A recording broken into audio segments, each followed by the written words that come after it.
Information super high وے objectives. اس حصے میں ہم آپ کو انٹرنیٹ کے بارے میں معلومات دیں گے۔ اس حصے کو کرنے کے بعد آپ جان جائیں گے کہ انٹرنیٹ ہے کیا، یہ کون کون سی سروسز پرووائڈ کرتا ہے جیسے کہ ورلڈ وائڈ ویب، ای میل وغیرہ، اور انٹرنیٹ کو ایکسس کس طرح کیا جا سکتا ہے۔ آپ نے انٹرنیٹ کا نام تو سنا ہوگا، کسی دوست کی زبانی یا کسی اخبار میں پڑھا ہوگا، یا پھر آپ نے اس کے بارے میں ٹی وی پر دیکھا ہوگا۔ جیسا کہ ہم نے پہلے ذکر کیا تھا کہ دو یا دو سے زیادہ کمپیوٹرز کو اگر ہم آپس میں کنیکٹ کر دیں تو وہ ایک نیٹ ورک بن جاتا ہے۔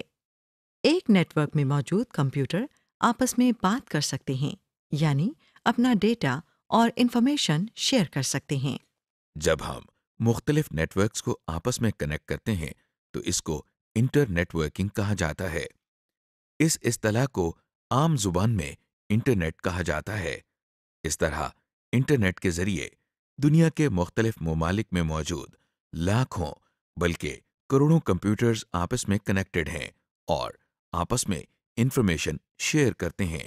انٹرنیٹ ایک ایسی ٹیکنالوجی ہے جس کی مدد سے دنیا بھر میں انفارمیشن حاصل کرنے کا طریقہ ہی بدل گیا ہے، کیونکہ انٹرنیٹ کے آنے سے دنیا ایک گلوبل ولیج بن چکی ہے، جس کے معنی ہیں ایک بہت بڑا گاؤں جہاں پر انفارمیشن کو ایک جگہ سے دوسری جگہ پر جانے کے لیے زیادہ دیر نہیں لگتی۔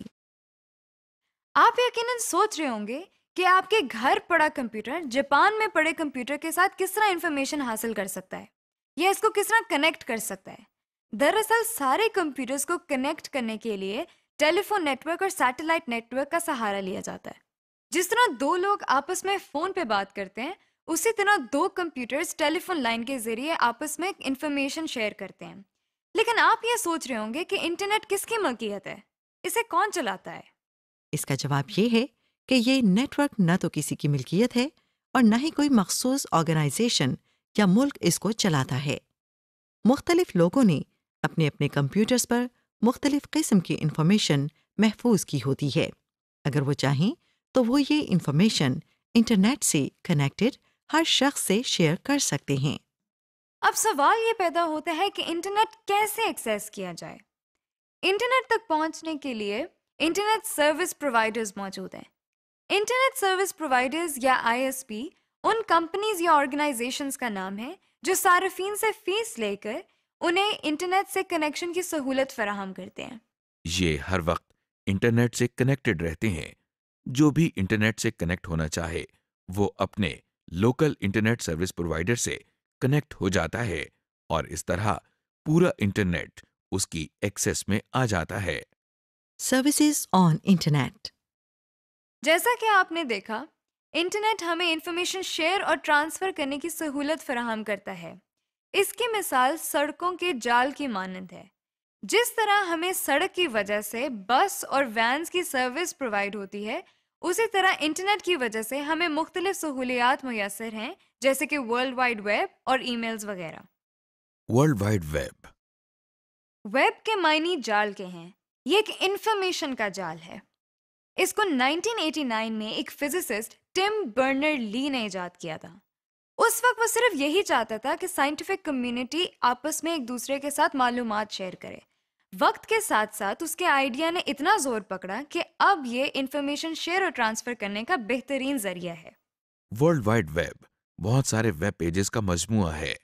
ویب پیج ایک ایسا ڈاکیومنٹ ہے جس پر ٹیکسٹ، امیج، آواز اور موویز بھی رکھی جا سکتی ہیں۔ جس طرح ہر مکان کا ایک منفرد ایڈریس ہوتا ہے، تو کوئی بھی شخص اس ایڈریس سے صرف اسی مکان تک پہنچ سکتا ہے، یعنی اس ایڈریس کو فالو کر کے وہ کسی اور مکان تک نہیں پہنچ سکتا۔ اسی طرح ہر ویب پیج کا بھی ایک منفرد ایڈریس ہوتا ہے جسے URL یا یونیفارم ریسورس لوکیٹر کہتے ہیں۔ مثال کے طور پر یہ ورچوئل یونیورسٹی کے ویب پیج کا URL ہے۔ ویب پیج کو دیکھنے کے لیے جو سافٹ ویئر استعمال ہوتا ہے اسے ویب براؤزر کہتے ہیں۔ مارکیٹ میں مختلف ویب براؤزرز موجود ہیں، مثلا internet explorer, Mozilla Firefox, Google Chrome وغیرہ۔ یہ ایک ویب براؤزر ہے جو انٹرنیٹ ایکسپلورر کہلاتا ہے۔ اس جگہ پر URL لکھا جاتا ہے۔ اس جگہ پر ویب پیج یعنی معلومات، تصاویر وغیرہ نظر آتی ہیں۔ جس طرح ایک ٹاپک پر لکھے گئے صفحات اکٹھے کر دیں تو یہ ایک کتاب کہلاتی ہے، اسی طرح ایک سے زیادہ ویب پیجز جو ایک ہی ٹاپک سے منسلک ہوں ویب سائٹ کہلاتی ہے۔ یعنی ایک ویب سائٹ پر ایک سے زیادہ ویب پیجز اس طرح پڑے ہوتے ہیں کہ ان پیجز پر جانے کے لیے ہمیں URL نہیں لکھنا پڑتا، بلکہ لنکس موجود ہوتے ہیں۔ جیسا کہ آپ دیکھ رہے ہیں یہ VU کی ویب سائٹ ہے۔ اس ویب سائٹ کے تھرو اگر ہم اکیڈیمکس کے ویب پیجز پر جانا چاہیں تو اس لنک پر ماؤس پوائنٹر لا کر کلک کرنے سے ہم مطلوبہ پیج پر چلے گئے ہیں۔ غور کریں کہ یہ اکیڈیمکس ایک لنک کہلاتا ہے۔ ورلڈ وائڈ ویب پہ آپ کو ہر قسم کی انفارمیشن مل سکتی ہے۔ اگر آپ پوری دنیا کے علاقوں کا موسم یا تازہ ترین خبریں جاننا چاہتے ہیں تو وہ بھی آپ کو ویب سے مل سکتی ہیں۔ اس کے علاوہ اگر آپ کسی ٹاپک یا سبجیکٹ پر انفارمیشن حاصل کرنا چاہتے ہیں تو وہ بھی آپ کو ویب سے مل سکتی ہے، اور اس کا فائدہ یہ ہے کہ آپ کو جگہ جگہ جا کر اسپیشلی انفارمیشن کلیکٹ نہیں کرنا پڑے گی۔ اب سوال یہ پیدا ہوتا ہے کہ ہم ویب تک کیسے پہنچیں؟ ویب پر جانے کے لیے سب سے پہلے آپ اپنے کمپیوٹر کو انٹرنیٹ سے کنیکٹ کریں۔ کمپیوٹر کو انٹرنیٹ سے کنیکٹ کرنے کے لیے آپ اپنے ISP یعنی انٹرنیٹ سروس پرووائڈر کی طرف سے دیے گئے طریقے کے مطابق انٹرنیٹ لائن کو کمپیوٹر سے کنیکٹ کریں۔ پھر براؤزر کو کھول کر اس میں مطلوبہ URL لکھیں اور انٹر کی پریس کر دیں۔ یوں آپ ویب سے کنیکٹ ہو گئے ہیں۔ Electronic mail. انٹرنیٹ کے ذریعے جو ایک اور بڑی سہولت ہمیں حاصل ہے وہ ای میل ہے۔ جیسے کہ آپ جانتے ہیں پرانے زمانوں میں ایک دوسرے سے رابطہ کرنے کے لیے کاغذ پر لکھے خطوط کا سہارا لیا جاتا تھا۔ آج کل خطوط کے ساتھ ساتھ ای میل یعنی الیکٹرانک میل کا استعمال بڑھ چکا ہے۔ ای میل اصل میں عام خط کی طرح ہی ہے، بس فرق یہ ہے کہ اسے کی بورڈ کی مدد سے کمپیوٹر پر لکھا جاتا ہے اور انٹرنیٹ کی مدد سے ایک کمپیوٹر سے دوسرے کمپیوٹر تک منتقل کیا جاتا ہے۔ اسے دوسرے کمپیوٹر تک پہنچانے کے لیے ایک ایڈریس کی ضرورت ہوتی ہے جسے ہم ای میل ایڈریس کہتے ہیں۔ جس سافٹ ویئر میں ای میل لکھی جاتی ہے اسے ای میل کلائنٹ کہتے ہیں۔ اس ای میل کلائنٹ کے ذریعے نہ صرف نئی ای میل لکھ سکتے ہیں بلکہ سینڈ یا ریسیو کے ساتھ ساتھ پڑھ بھی سکتے ہیں۔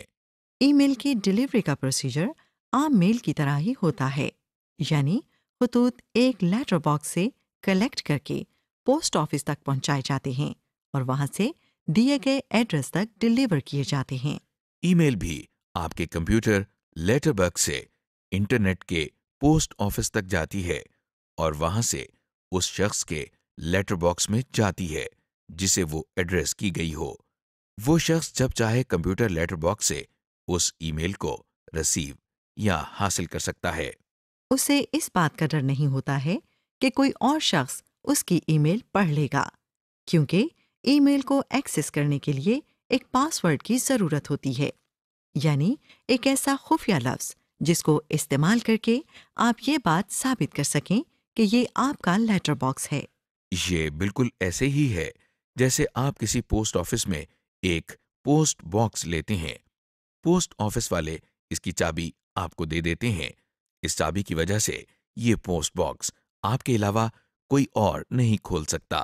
مارکیٹ میں بہت سے ای میل کلائنٹس موجود ہیں جن میں سے چند یہ ہیں۔ جیسا کہ آپ اسکرین پر دیکھ رہے ہیں کہ ہم مائکروسافٹ آؤٹ لک ایکسپریس استعمال کر رہے ہیں جو ایک مشہور ای میل کلائنٹ ہے۔ اس کے ذریعے ہم ای میل سینڈ اور ریسیو کر سکتے ہیں۔ ای میل کو سینڈ اور ریسیو کرنے کے لیے آپ سب سے پہلے انٹرنیٹ لائن کو کمپیوٹر سے کنیکٹ کریں۔ ای میل کو سینڈ کرنے کے لیے آپ ای میل کلائنٹ کو کھول کر اس میں مطلوبہ ٹیکسٹ اور ای میل ایڈریس لکھ کر سینڈ کے بٹن پر کلک کریں۔ ای میلز کو ریسیو کرنے کے لیے ای میل کلائنٹ پر موجود اس بٹن جس پر سینڈ اور ریسیو لکھا ہے اس کو پریس کریں۔ اس طرح کرنے سے آپ کے نام جو ای میل ہیں وہ آپ تک پہنچ جائیں گی۔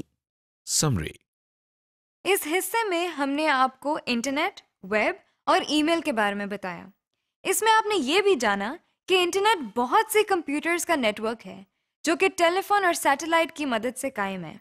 اس نیٹ ورک کے ذریعے لوگ مختلف انفارمیشن ایک دوسرے کے کمپیوٹر سے دیکھ سکتے ہیں اور اپنے کمپیوٹر میں موجود انفارمیشن ایک دوسرے کو دکھا بھی سکتے ہیں۔ انٹرنیٹ ہمیں مختلف سروسز دیتا ہے، مثلاً ورلڈ وائڈ ویب اور ای میل۔ ورلڈ وائڈ ویب مجموعہ ہے بہت سارے ویب پیجز کا، اور ویب سائٹ ایک سے زیادہ ریلیٹڈ بہت سے ویب پیجز کا مجموعہ ہے۔ ورلڈ وائڈ ویب کے ذریعے ہم کوئی بھی انفارمیشن حاصل کر سکتے ہیں۔ دوسری سہولت ای میل کی ہے۔ یہ عام خطوط کی طرح نہیں ہوتی، بلکہ اس کو لکھنے، پڑھنے اور بھیجنے کے لیے کمپیوٹر کا استعمال ضروری ہے۔ یہ عام میل سے زیادہ تیز اور محفوظ ہے، اور اس کی گمشدگی کا امکان نہ ہونے کے برابر ہے۔ اور کیونکہ یہ انٹرنیٹ پر رہتی ہے، تو پوری دنیا میں جہاں کہیں بھی انٹرنیٹ کی سہولت فراہم ہے، وہاں پہ یہ میل دیکھی جا سکتی ہے۔